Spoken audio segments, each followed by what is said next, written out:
Hello everyone, मैं सुनीता सिंह स्वागत करती हूँ आप सभी का एयर केमिस्ट्री क्लासेज में। और अभी अपने क्लास में करेंगे क्लास 12 केमिस्ट्री चैप्टर 2 सॉल्यूशन से एग्जाम्पल 2.6। तो क्वेश्चन पढ़िए और समझेंगे क्वेश्चन को, ठीक है। और इस क्वेश्चन का आप स्क्रीनशॉट ले सकते हैं, आप समझिएगा क्या क्या कह रहा है और किस तरीके से बनेगा।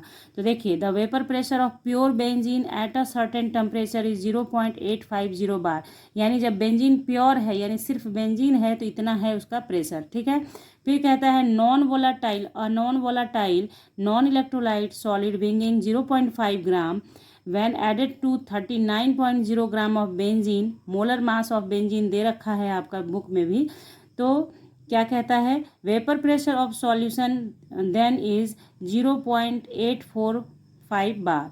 What is the molar mass of solid substance, यानी जो सॉलिड सब्सटेंस यानी non volatile non electrolyte solid जो 0.5 ग्राम बेंजीन है, उसका मतलब वेट है, तो उसका मोलर मास आपको बताना है, ठीक है। तो सबसे पहली बात, प्योर बेंजीन का दे रखा है आपको, ये आपने कर लिया। नॉन वोलाटाइल सॉल्यूट जो है उसका वेट दे रखा है, और बेंजीन यहाँ पे क्या हो गया, सॉल्वेंट हो गया, तो वेट ऑफ सॉल्वेंट भी दे रखा है। तो वेपर प्रेशर ऑफ, देखिए यहाँ पे सॉल्यूशन का वेपर प्रेशर दे रखा है। सॉल्यूशन कब बनता है, जब सॉल्वेंट में सॉल्यूट ऐड होता है तो सॉल्यूशन बनता है। तो वेपर प्रेशर ऑफ सॉल्यूशन ये हो गया। तो आपको मोलर मास निकालना है, तो चलिए जो गिवन है वो लिखेंगे, क्या निकालना है वो भी लिखेंगे। तो देखिए, vapour pressure of pure benzene, यानी अकॉर्डिंग टू फॉर्मूला हम लोग क्या करते हैं, P0 लिखते हैं। Vapour pressure of pure benzene है ना, यहाँ पे आप चाहें तो अपने समझ के लिए लिख सकते हैं vapour pressure of pure benzene. जब प्योर फॉर्म में होता है तो उसे नॉट से शो करते हैं। Pure benzene is equals to कितना है, 0.850 बार। देखिए, अगर एक भी डिजिट गलत हो जाएगा तो आंसर आने में गलत होगा, इसलिए ध्यान से लिखना है इसे। फिर PS दे रखा है, यानी vapour pressure of solution. Vapour pressure of solution दे रखा है, कितना दे रखा है, 0.845 बार। जब कभी भी नॉन वोलाटाइल सॉल्यूट ऐड किया जाता है तो सॉल्यूशन का वेपर प्रेशर घट जाता है, तो वो आपको यहाँ दिख रहा है, ठीक है। तो ये थ्योरी सेक्शन का चीज़ है, तो थ्योरी में मैं आपको पढ़ा रही हूँ सॉल्यूशन का एक एक टॉपिक NCERT बुक से जो भी पढ़ना है, फुल डिटेल में पूरा एक एक वर्ड के मतलब के साथ और हर एक कॉन्सेप्ट के साथ। तो उस सारे वीडियोस का लिंक मैं आपको डिस्क्रिप्शन बॉक्स में दूंगी, आप एक एक करके देखें बच्चों, आपको 100% फ़ायदा होगा। पूरा कॉन्सेप्ट आपका क्लियर हो जाएगा, आप सारा न्यूमेरिकल खुद बना पाएंगे। तो यहाँ पे देखिए, इतना हो गया, PS हो गया हमारा। अब देखिए, वेट ऑफ सॉल्यूट दे रखा है, वेट ऑफ सॉल्यूट। तो देखिए, वेट ऑफ सॉल्यूट लिखेंगे आप, वेट ऑफ सॉल्यूट। सॉल्यूट कितना दे रखा है, इसे हम लोग W1 मान लेते हैं। तो वेट ऑफ सॉल्यूट 0.5 ग्राम दे रखा है। उसी तरह से वेट ऑफ सॉल्वेंट, क्योंकि बेंजीन आपका क्या है, सॉल्वेंट है, ध्यान रखना है, मैंने समझा दिया है आपको। अब सिर्फ लिखूंगी, W2 मान लीजिए इसे।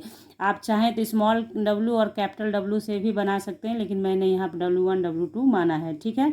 तो यहाँ पे मेरा कितना है, 39.0 ग्राम बेंजीन का। अब देखिए, मोलर मास ऑफ बेंजीन दे रखा है, molar mass of benzene, benzene का मोलर मास। तो देखिए कितना होता है, C6H6 होता है ना बेंजीन का, आप खुद भी निकालते तो आपका इतना ही आता, 78 ग्राम पर मोल। कैसे, थोड़ा सा टाइम लगेगा, देखिए इसको हम फटाक से समझ सकते हैं अपने से।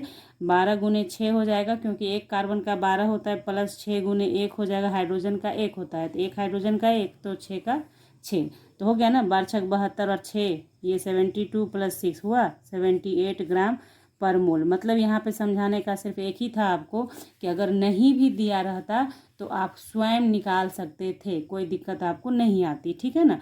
क्लियर हो गया। चलिए, अब हमें निकालना क्या है भैया, देखिए जब इसको हमने W1 माना है तो इसके मोलर मास को M1 मान लेंगे। तो हम लोगों को निकालना क्या है, molar mass of solute means M1 equals to what, ठीक है। और ये आपका क्या है, मोलर मास ऑफ बेंजीन, यानी M2 इसको मान लीजिए, M2 है ये, ठीक है। क्लियर हो गया। कोई दिक्कत नहीं है इसमें समझने में। बेंजीन को चूंकि हमने सॉल्वेंट को W2 दिया है इसलिए उसके मोलर मास को M2 दे दिया, चूंकि हमने सॉल्यूट को W1 दिया है तो उसके मोलर मास को M1 दे दिया। कोई कन्फ्यूजन नहीं होना चाहिए, आपको जो मानना है वो मानिए, कोई दिक्कत नहीं है, ठीक है। अब यहाँ पे इस क्वेश्चन का काम खत्म हो गया, जो इस क्वेश्चन में दे रखा था वो हमने यहाँ लिख लिया। अब हमारा काम है बनाने का, ठीक है। तो देखिए, by applying relative lowering of vapour pressure equation, आपको ये याद रखना है relative lowering of vapour pressure से बनेगा। तो इसमें क्या है, P0 PS और P0। तो देखिए ये P0 आप परिचित हैं कि प्योर का हो गया और ये सॉल्यूशन का हो गया। अब सवाल आप लोग कुछ बच्चे ये पूछ सकते हैं कि ये कैसे पता चला कि इसी फॉर्मूला से बनेगा। जो गिवन दिया रहता है, मैं पहले भी आपको बता चुकी हूँ कि गिवन जब आप लिखते हैं तो आपके पास जो आंकड़े उपलब्ध होते हैं उसके अकॉर्डिंग आप इक्वेशन लगाते हैं। क्योंकि यहाँ पे क्या था, प्योर का दिया हुआ है वेपर प्रेशर, फिर सॉल्यूशन का दिया है वेपर प्रेशर, फिर वेट दिया है सॉल्यूट का, फिर वेट दिया है सॉल्वेंट का। तो जितना डेटा आपके पास आया उसके अकॉर्डिंग ये तय है कि इसी फॉर्मूला से बनेगा। जैसे आपको समझ में आ रहा है, जैसे इससे पहले जो आपको मैंने पढ़ाया है कि उसमें क्या है, जो आंकड़े दिए हैं उसके अकॉर्डिंग ही फॉर्मूला लगेगा ना। मान लीजिए अब इसमें तो KB और KF ये सब पता ही नहीं है, डेल्टा TB डेल्टा F तो पता नहीं है, तो वो फॉर्मूला यहाँ कैसे लगेगा, नहीं लगेगा। तो फॉर्मूला हमारे दिमाग में तब आता है जब हम यहाँ गिवन जो दिया है वो लिखते हैं और हम समझते हैं कि ये फॉर्मूला ही इसके साथ जाएगा। समझ गए बात को आप। तो चलिए यही फॉर्मूला जाएगा। तो यहाँ पे जान लीजिए कि N1 जो है ये क्या है, मैंने दो अलग अलग कलर यूज़ किया है इसलिए कि ताकि आपको 1 और 2 में फ़र्क समझ में आए। 1 है तो देखिए ये हो गया मोल्स ऑफ सॉल्यूट, और N2 जो है वो है मोल्स ऑफ सॉल्वेंट। आप अपनी कॉपी पे साफ सुथरे ढंग से लिख लेना, ठीक है। यहाँ पे हो गया आपका। तो देखिए फॉर डाइल्यूट सॉल्यूशन जब आप यूज़ करते हैं तो डाइल्यूट सॉल्यूशन का मतलब क्या होता है, जिसमें कि आपका सॉल्यूट की मात्रा कम होती है, यानी उसमें सॉल्वेंट ज़्यादा होता है। तो इसलिए क्या होता है, फॉर डाइल्यूट सॉल्यूशन जब लेते हैं तो डिनोमिनेटर में क्या होता है, सॉल्यूट के मोल्स को हटा दिया जाता है, नेग्लिजिबल मान लिया जाता है। तो बचता क्या है, सिर्फ मोल्स ऑफ सॉल्वेंट बच जाता है। क्लियर हो गया आपको। तो ये चीज़ आपको ध्यान रखना है, फॉर डाइल्यूट सॉल्यूशन ये होता है इसलिए ये हुआ, ठीक है। अब आइए, तो इसमें आपका जो जो दिया है वो सब लिखिएगा। P0 दे रखा है आपका 0.850 माइनस सॉल्यूशन का दे रखा है 0.845 डिवाइडेड बाई 0.85450, ठीक है। और N1 देखिए, अब यहाँ समझिएगा, N1 N2 का मतलब क्या हो गया, नंबर ऑफ मोल्स। तो number of moles of solute क्या हो गया, W1/M1, क्योंकि ये होता है मोल्स जब आप निकालते हैं तो मोल्स बराबर होता है वेट बाई मॉलिकुलर वेट। ये मैंने कितनी बार आपको पढ़ा रखा है फॉर्मूले को, ठीक है। तो W/M, तो चूंकि सॉल्यूट के लिए हम लोग यूज़ कर रहे हैं 1 तो इसलिए यहाँ पे W1/M1। अब देखिए N2 तो ऑलरेडी यहाँ पे है, तो आप क्या करेंगे, इसके लिए W2/M2 करेंगे।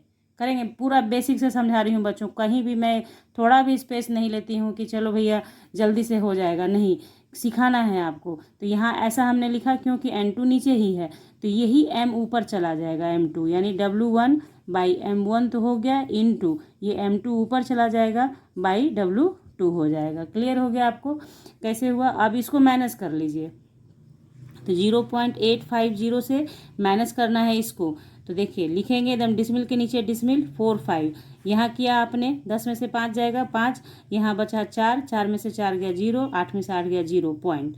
तो कितना हो गया मेरा ऊपर में 0.005 डिवाइडेड बाई 850, ठीक है। अब ये हो गया आपका, तो इतना तो आपने कर लिया। अब यहाँ जो वैल्यू पुट करना है वो कीजिए। W1 आपका कितना था, 0.5 ग्राम, 0.5 ग्राम। आई होप कि आपने लिख लिया है उसे, मैं तो ऊपर से अपना देख के आपको बता रही हूँ, ठीक है। 0.5 ग्राम। तो यहाँ पे हो गया M1 कितना, M1 तो मुझे निकालना ही है, सॉलिड का निकालना है मोलर मास, और M2 है 78 और W2 है 39.0। क्लियर, दे रखा है इतना। अब देखिए इसको आप सॉल्व कर सकते हैं इजीली। इसमें भी डिसमिल के बाद 3 अंक है, इसमें भी डिसमिल के बाद 3 अंक है, इसलिए ये दोनों एक दूसरे को कैंसिल कर देगा। तो बचेगा आपके पास कितना, 5/850। क्लियर हो गया आपको। अब यहाँ देखिए 39 के बाद 0 है उसका कोई मतलब नहीं होता है, तो 39 2 जा कटेगा, ये 9 दूनी 18, 3 दूनी 6, 1 7, ठीक है। इंग्लिश में भी बोल दूँ, 9 2 जा 18, हैंड में 1, 3 2 जा 6, 1 7, ठीक है। तो हो गया 2 टाइम चला गया, तो ये हो गया आपका। अब इसको मल्टीप्लाई कर लीजिए तो कितना हो गया, 5 2 जा 10, और एक अंक के बाद डिसमिल है तो एक अंक के बाद डिसमिल बैठा दीजिए। अब यहाँ आपने कितना है, यहाँ देखिए पहले लिख लीजिए पूरा, M1 हो गया, तो 850। अब यहाँ पे भी आप काट कूट कर सकते हैं, क्या कर सकते हैं देखिए, 5 1 जा 5 हो गया, और 5 से नीचे काटिएगा तो कितना आ जाएगा, 5 1 जा 5 है ना, और 3 बचेगा, तो 5 7 जा 35 और 0, तो क्रॉस मल्टीप्लिकेशन होगा तो M1 इसके साथ जाएगा और ये इसके साथ जाएगा, तो M1 इक्वल्स टू कितना, 170, क्योंकि 1.0 है उसका कोई मतलब नहीं, 1 ही रह जाएगा। इसको 1.0 से मल्टीप्लाई करोगे तो भी वही रह जाएगा, कोई दिक्कत नहीं है, ठीक है। तो ये क्या हो गया, ग्राम मोल, क्योंकि मोलर मास ग्राम पर मोल में होता है, ग्राम पर मोल, तो यही आपका M1 आ गया, ठीक है। तो ये समझ गए आप कैसे हुआ कैलकुलेशन, आप कैसे इजी कर सकते हैं, जहाँ कट रहा है उसको काटिए, छोटा बनाते जाइए, कैलकुलेशन को इजी बनाते जाइए और फटाक से बन जाएगा। आप एक ही जगह बैठ के सोचेंगे कि सबको मल्टीप्लाई करके डिवाइड करेंगे तो लेंदी हो जाता है, ठीक है। तो ये हो गया आपका, तो चलिए लिख देते हैं यहाँ पे, इसलिए molar mass of solid is equals to 170 gram पर मोल। इसी के साथ ये क्वेश्चन हुआ ख़त्म।